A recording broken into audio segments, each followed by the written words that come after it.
100 of the best science fiction movies, man, is laid down by me, your boy C, the host of most of the things right here on Paprika, man.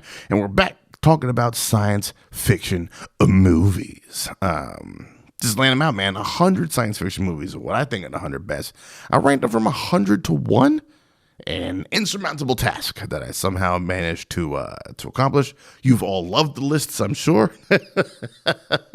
And we're all friends. Yesterday, we talked about number 41 on the list, Star Wars, man. Rogue One, a Star Wars story. It's one of the best Star Wars movies out there. It took me a while to admit that to myself, but once I finally did, the clouds passed over me and the sun shone on my person. It's so good, man. It's so much fun. Today, not really a fun movie, more of one of those existential type joints. Number 40. We've hit 40 on this list, man. We're just keeping this bad boy on rolling. Today we're talking about Her, that 2013 jaunt directed by Spike Jonze, man. A Spike Jonze love story. That's the tagline. It has nothing to do with the movie. I give it a B, a solid B, just because he had the balls to use that as a tagline. In the not so distant future, Theodore, a lonely writer, purchases a newly developed operating system designed to meet the user's every needs. To Theodore's surprise, a romantic relationship develops between him and his operating system. This unconventional love story blends science fiction and romance in a sweet tale that explores the nature of love and the ways that technology isolates and connects us all. God damn it, that synopsis took all my talking points away. This was a movie I came to very late. I watched it specifically for this podcast series.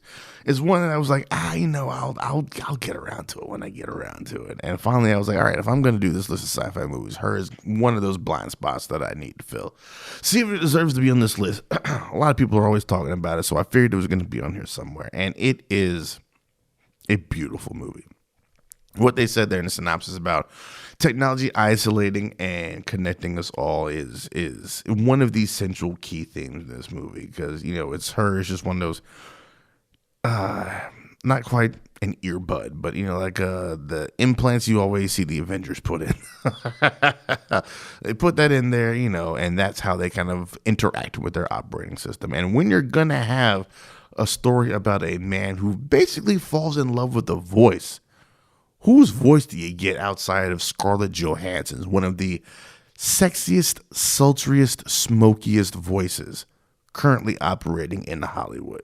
Okay, there's a reason why she was also cast in the Jungle Book joint, not the Andy Serkis one, the Jon Favreau Jungle Book, as Kaa the Snake, because Kaa hypnotizes, or at least attempts to hypnotize Mowgli. And when you want to hypnotize somebody, you want to hypnotize Mowgli, you also want to hypnotize your viewers. And you use a voice that's as powerful and as potent and as goddamn rich as Scarlett Johansson's voice. And ScarJo opens Teddy's eyes to the world again, because he was very shut off and isolated as his pending divorce was coming up, was happening. And she kind of helps him cope and deal with that.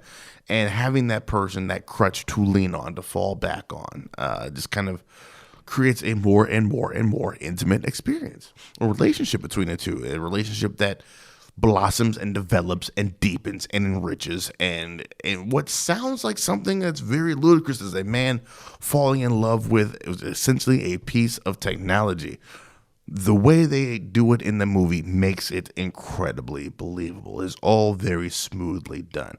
And you find out that he's not the only one. A couple of people have also done the same thing. Until that heart-rending, depending on which word you want to use there, third act where things start to shift and change. It's just seeing a man kind of come out of his isolation, a bit into his own. I'm not the hugest Joaquin Phoenix fan, excuse me, but this is one of his best performances.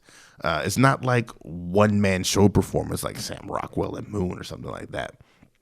But he is very, very just alone and lonely. And Joaquin Phoenix manages to play that and capture that perfectly, man. If you have not checked out Her, you are doing yourself a disservice, man. Her is a dope flick. It's I won't call it a date night movie. I wouldn't go that far, but it's such a good movie, just a good existential human movie.